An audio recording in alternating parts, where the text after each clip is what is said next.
11.8 power series. So power series is a sum of this kind, Cn x to the n, where n is from 1 to infinity.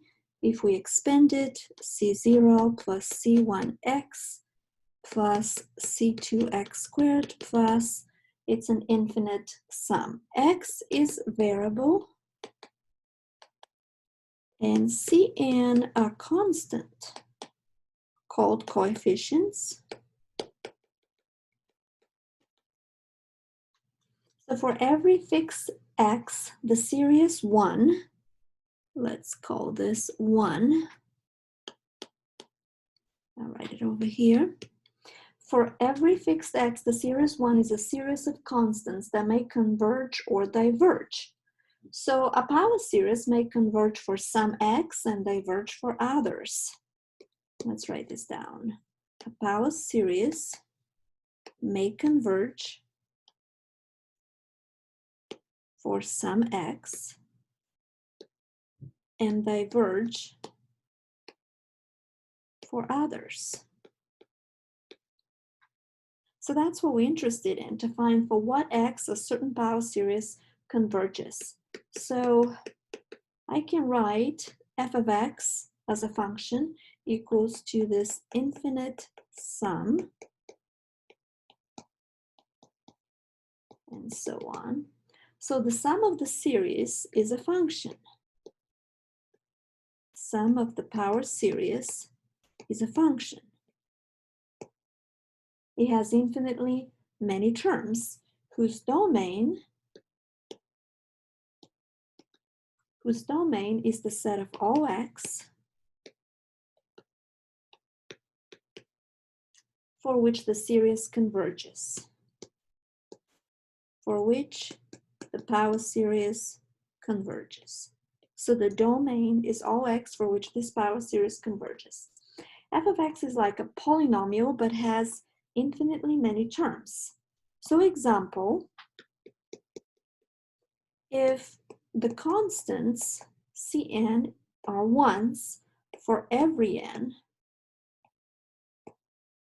we end up with this sum, sigma x to the n. So the Cn's are 1, and we end up with this series, which is familiar. If we expand it, n equals 0, you get x to the 0, which is 1, plus x squared plus x to the third.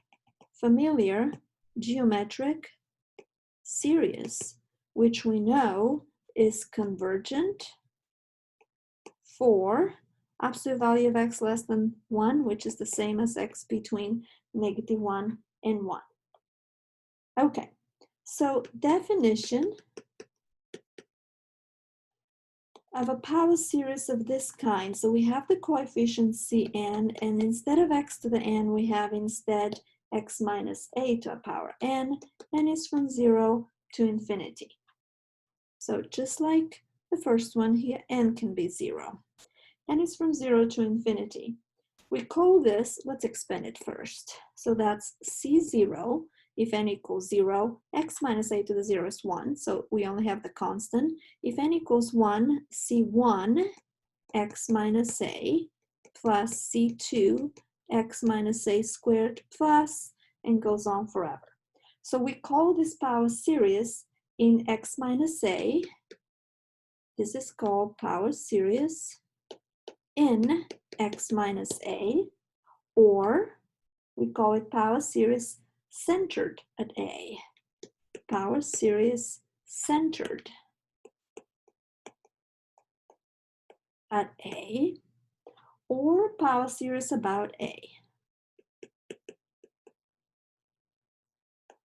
Okay, note when x equals a, all terms are 0. All terms are equal to 0 for n greater or equal than 1.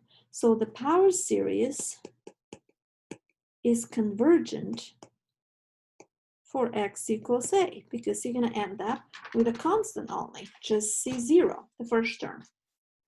So we're going to look at 3 examples first. They're going to be very important. So example 1, for x equals what, the series, I'll call it power series, sigma n factorial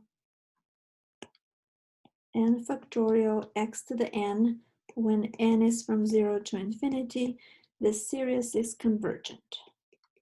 So we want to find the x for which this is convergent, or the domain of our power function. So we're going to use ratio test.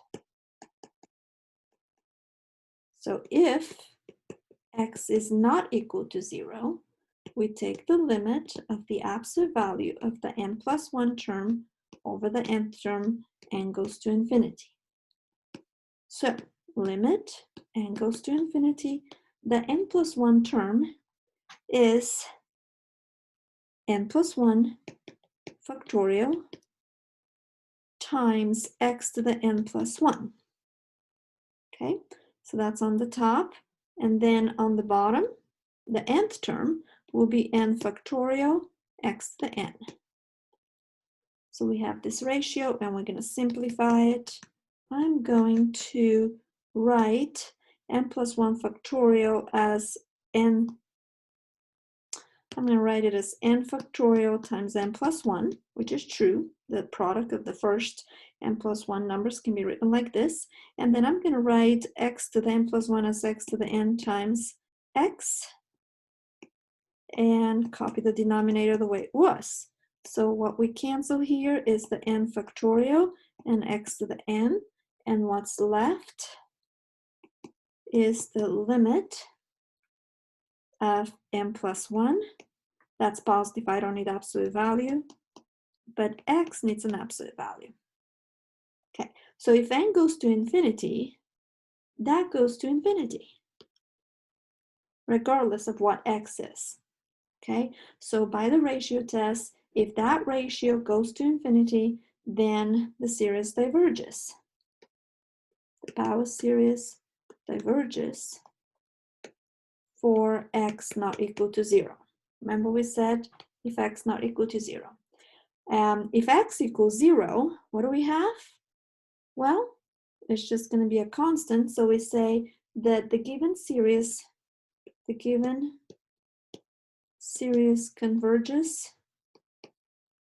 only when x equals 0. Okay. Example 2. X equals what? For what x? The power series x minus 3 to a power n over n, when n is from 1 to infinity, converges. So the nth term is x minus 3 to the n over n. We're doing the ratio test. Let's just do the ratio first and then we'll do the limit. Okay, so I have the n plus 1 term, which will be x minus 3 to the n plus 1 over n plus 1. And then we have the nth term, but I'm going to reverse it because it's in the denominator. So n over x minus 3 to the nth power. So then I'm going to write this x minus 3 times x minus 3 to the n. I can do that over n plus 1. And here n over x minus 3 to the nth. So we see we cancel x minus 3 to the n. And what we have left is x minus 3. We have left x minus 3. And I'll put it in absolute value, and then n over n plus 1 can be outside. I can divide by n, and will be 1 over 1 plus 1 over n. And I'm going to let now n goes to infinity, so we're taking the limit. And so this will go to 0. So that limit goes to absolute value of x minus 3. And if you remember by the ratio test, if that limit of the ratio, it's a number L less than 1, then we have convergence. So I'm going to say by the ratio test, the power series is convergent I'm going to say absolutely convergent because that's what the test said. Absolutely convergent and therefore convergent. And therefore convergent when x minus 3 or the number is less than 1. And divergent when that number or the limit is greater than 1. So we're going to solve this inequality. X minus 3 less than 1. We break this down into two inequality. X minus 3 less than 1. And I think it's easy if I write it as a double. This is equivalent to x minus 3 being between negative 1 and 1. I think that's easier. Plus 3, plus 3, plus 3. And I have 2 less than x less than 4. So that's how we solve this inequality. We have x between 2 and 4. So if x is between 2 and 4, the power series converges. Okay? And outside, that would be x less than 2 or x greater than 4, the power series diverges. So outside diverges. Inside here diverges here. And outside diverges. Now, the ratio test gives no information when the limit is equal to 1. Let's write this down. Ratio test is inconclusive when the limit we got for the limit absolute of x minus 3 is equal to 1. So we must consider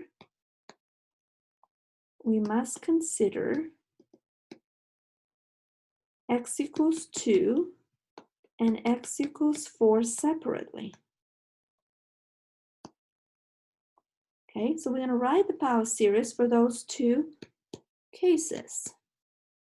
We need to explore these boundary points one at a time. So x equals 4, what kind of a power series do we get? So if x equals 4, substitute in the given power series, 4 minus 3 is 1, so we have sigma of 1 over n.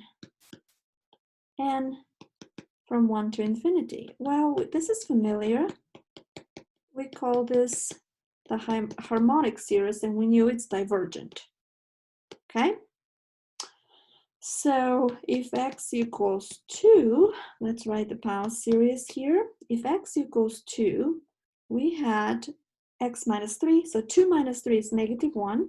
So we're going to have negative 1 to a power n and times 1 over n.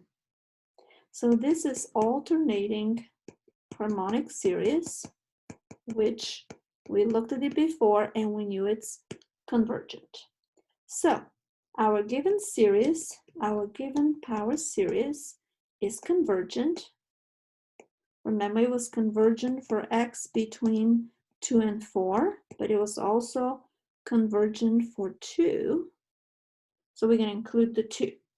Or if you want to write this down as an interval, it will be like this. So main use of power series provides a way to represent some important functions in math, physics, and chemistry. A famous function is called the Bessel function. Bessel is a German astronomer in the 1700s and 1800s. So it arose the importance of this function when Bessel solved Kepler's equation for describing planetary motion. So as third example, will involve the Bessel function. And the question is to find the domain of the Bessel function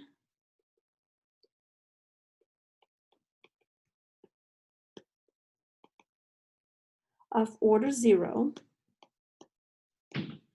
defined by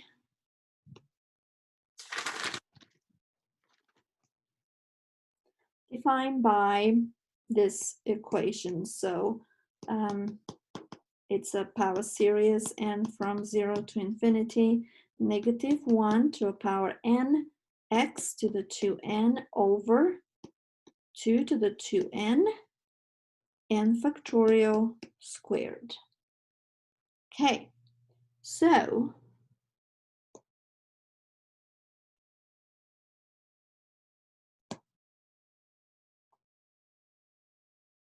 okay, the Bessel function of order 0. Let's write down the nth term. That would be negative 1 to nth x to the 2n, 2 to the 2n, n factorial squared. Now we're going to do the ratio test again.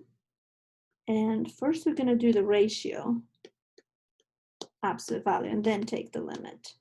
So the n plus 1 term will be negative 1 to the power n plus 1, x to the power 2 times n plus 1 over 2 to the power 2n plus 1, n plus 1 factorial squared.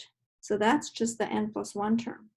The nth term, I'm going to flip it because it's divided by. So I'm going to have negative 1 to the nth, x to the 2n, and on top 2 to the 2n, n factorial squared. All right, so we have to simplify and cancel some things. First, I can ignore the negative 1 because the absolute value of negative 1 would be positive. So I'm just going to ignore those here. And then I'm going to rewrite x to the 2n times x squared over 2 to the 2n times 2 to the second. N plus 1 factorial, I can write it as n factorial squared times n plus 1 squared. And here I'm going to copy everything the way it was. And now we cancel x to the 2n with x to the 2n, 2 to the 2n with 2 to the 2n, n factorial squared, and let's see what's left. I have x squared on the top and 2 squared, which is 4, n plus 1 squared. So we let n goes to infinity, and if n goes to infinity, that goes to 0. And 0 is a number less than 1 by the ratio test, so this is convergent for all x. It didn't matter what x was, for every x. So I can say by the ratio test, power series converges for every x, or I should say for all x. So the domain, when they ask you about the domain, they actually ask you for what x is this power series convergent. So the domain is all real numbers, right?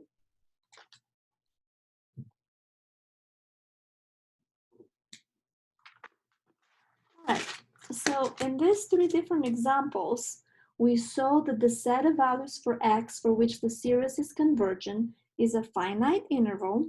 So let's make a summary here. Summary.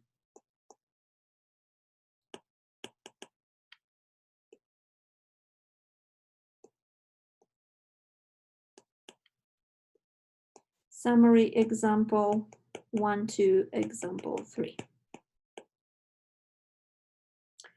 So from the previous example, we saw that the values for x which the series is convergent is a final interval.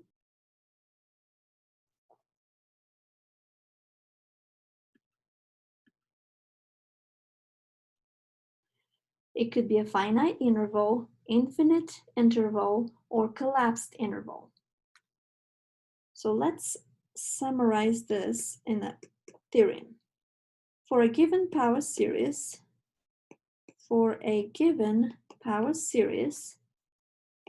sigma Cn x minus a to the power n, n from 0 to infinity, there are only three possibilities. Only three possibilities for the domain of the power function, or for the interval of x for which it's convergent. So first, the series converges only when x equals a. The power series converges only when x equals a. That was example 1.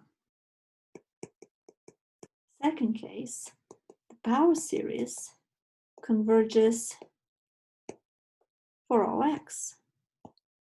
That was our third example. And 3,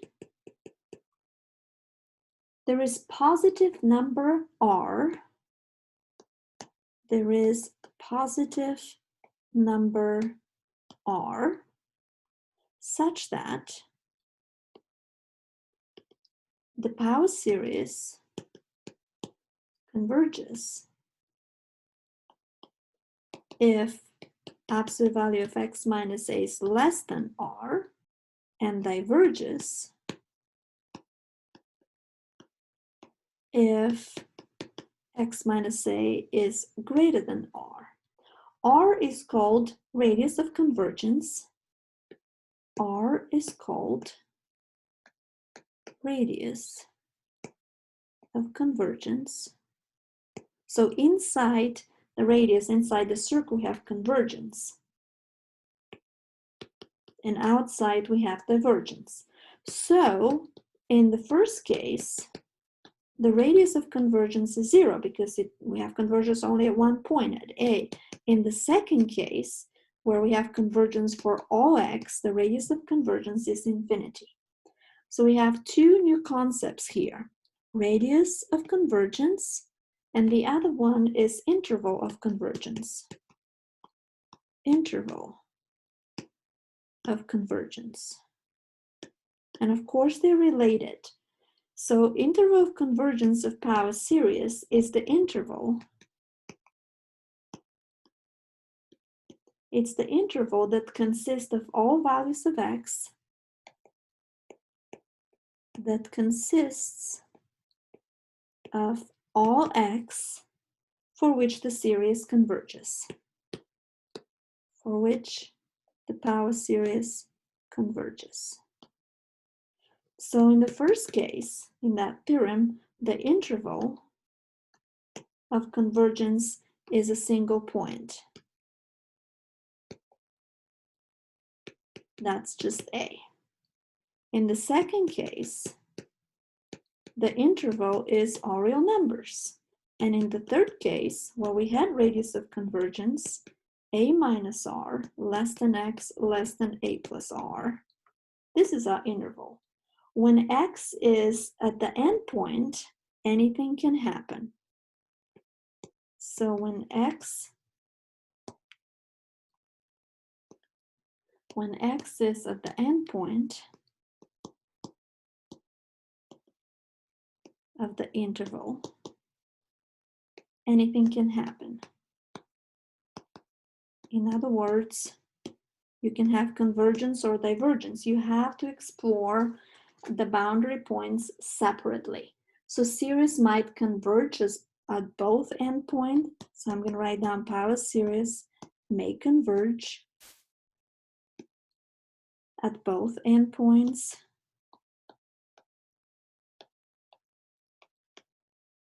Or at one, or it may diverge in both. Or it may diverge in both. So again, we have to explore each point separately. So there are 4 possibilities for interval of convergence. It can be open. Let's write this down. There are 4 possibilities for interval of convergence. That interval may look like this: a minus r, a plus r. It's open. Or it may be half open, That means we're including, see I have bracket on the right side, including the right endpoint, or we can include the left endpoint, but not the right, or we may include both. So 4 possibilities.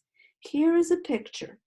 If A is a point here, and R is the radius, so I have A plus R and A minus R here. So we have convergence in here, where absolute value of x minus y is less than r. So this is convergence here. What's happening at the endpoints, we have to explore separately, okay? But outside of the radius, we have divergence. So the endpoints, nobody knows until you explore them. Inside the radius of convergence, you have convergence. Outside, you have divergence. So the divergence is when you have x minus a greater than r. So that's the outside. So here's another summary of our examples and other power series we know. So let's make a table and include first the geometric series, which looks like this. Sigma x to the n, when all the constants are 1, n is from 0 to infinity. So that's the geometric series. The radius of convergence is 1. Radius of convergence is 1. And the interval of convergence is from -1 to 1. We know that the geometric series is convergent when r, the ratio r, is less than 1, and that's your interval of convergence. So we're going to make sort of a table here, and we're going to write down some series that we know the radius of convergence and the interval of convergence. Okay, so that's the first one. Then example 1 that we did today, he had this power series n factorial x to the n, and n is from 0 to infinity. We saw that this is convergence only at one point when x equals 0. So this is a collapsed interval. It's not an interval, it's just a point. Then we had example 2, where we had this power series x minus 3 to the n over n from 1 to infinity. And we saw the radius of convergence is 1. The interval was from 2 to 4. Remember, we'd explored its convergence at 2, but not at 4. And then we had example 3 with the Bessel function, -1 to the n, x to the 2n, over 2 to the 2n, n factorial squared. N is from 1 to infinity. Here we saw was convergence for OX because we used the ratio test. So the radius of convergence was infinity, and the interval of convergence is all real numbers. So we use the ratio test or the root test to determine the radius of convergence. The endpoints must be checked with other tests. So let's look at more examples here. Example 4, find the radius of convergence and interval of convergence. So the power series is sigma -3 to the power n, x to the n over square root of n plus 1. N is from 0 to infinity. So the nth term, let's write it down, is the same as what you have after sigma. We're going to use the ratio test. Let's write the ratio first, and then we'll take the limit. So first I'm writing the n plus 1 term. So I'm going to have -3 to the power n plus 1, x to the power n plus 1 over square root of n plus 2. We substitute n with n plus 1. And then the nth term, I'm going to reverse it because we're dividing by it. Okay, so this is absolute value, so we can ignore the negative signs, but let me rewrite this and see what we can cancel. So I have 3, I can write this as 3 to the n times 3, and then x to the n times x. I'll keep this and copy this. I'm ignoring the negative sign because obviously can cancel and it's absolute value, so it'll be positive at the end. What we cancel here is 3 to the n and x to the n.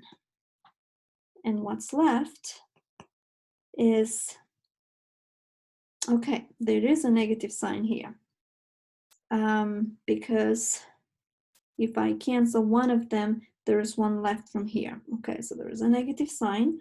So we have negative 3x and then square root of n plus 1 over, okay, that was n plus 2 on the bottom. So that's equal to 3, can go outside without the absolute value. Square root's always positive, so that's n plus 1 over n plus 2, and here's the x in absolute value. I'm going to let n go to infinity. And divide by n, you'll see what that whole thing is going to go to 1, and what's left for the limit is 3 times absolute value of x. So we have convergence if that limit is less than 1, if you remember the ratio test, or absolute value of x less than 1/3, and divergence if this limit is greater than 1, or absolute value of x greater than 1/3. So what's the radius then? The radius of convergence is 1/3. Now we can say that our power series is convergent from negative 1/3 to 1/3 because we have the radius 1/3. But we need to test the endpoints. And what are they? Negative 1/3 and 1/3.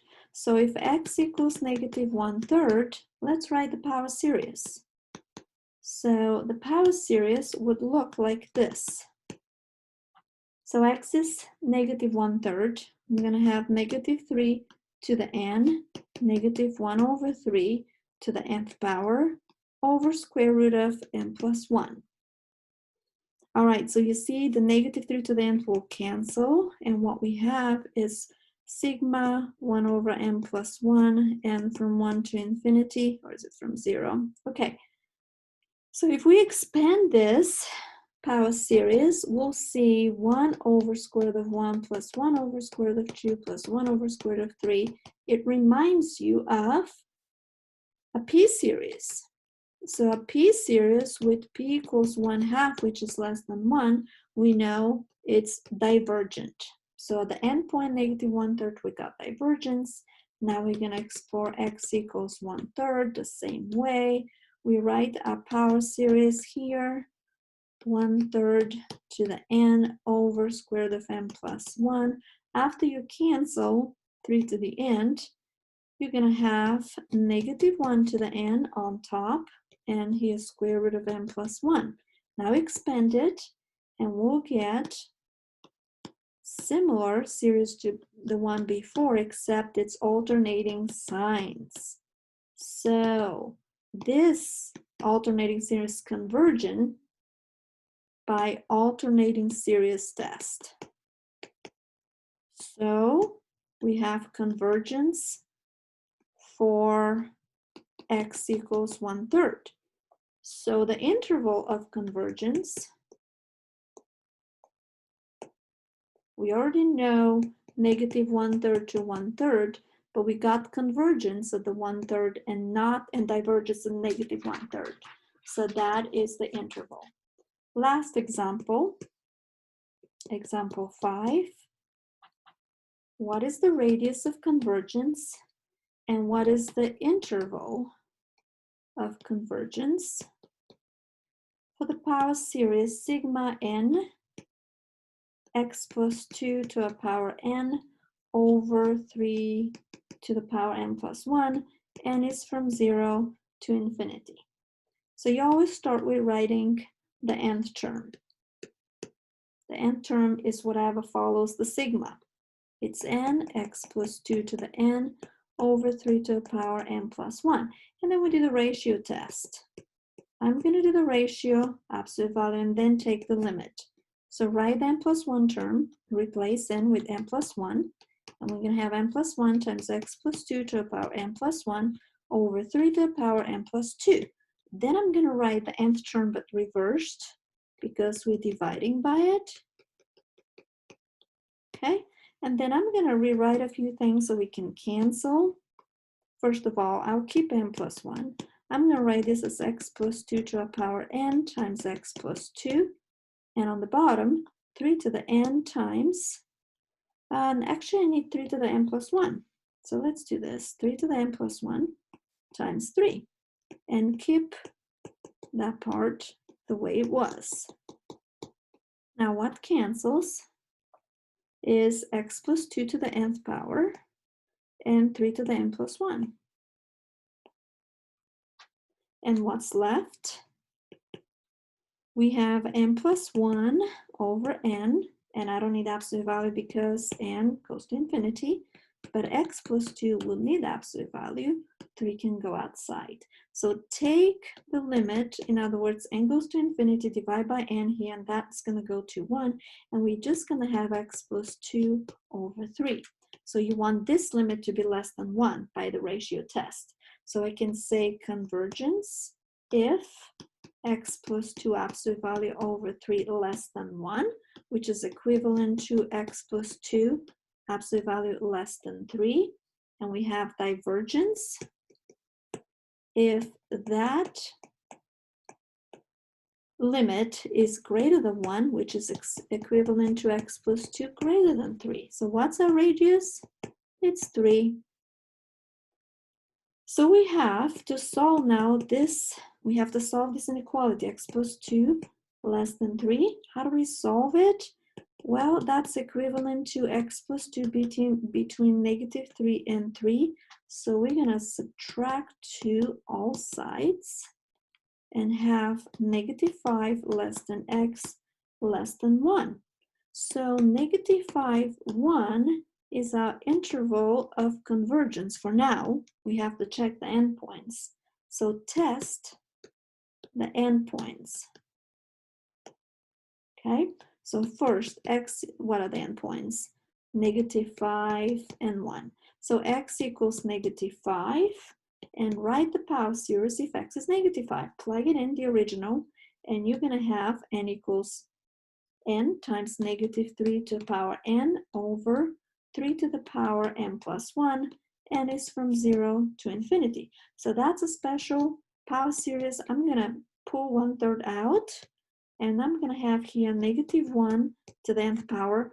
After I pull 1/3 here, 3 to the n and 3 to the n will cancel. Negative 1 to the n times n, and we have an alternating series. So it's like negative 1 plus 2 minus 3 plus 4. So this is divergent by test of divergence.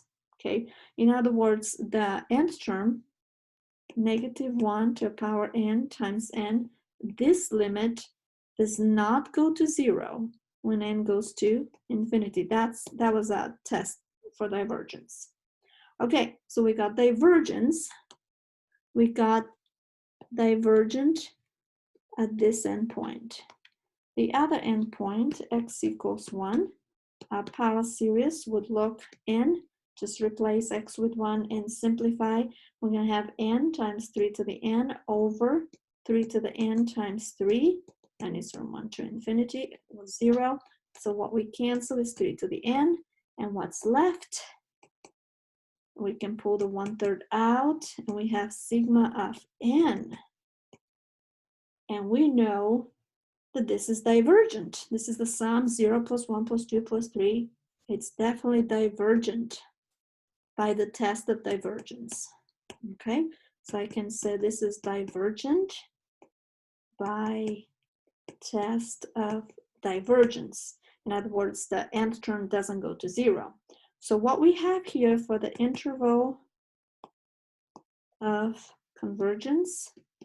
We had -5 to 1 originally, and it remains that because we got divergence for both endpoints. And that concludes this video.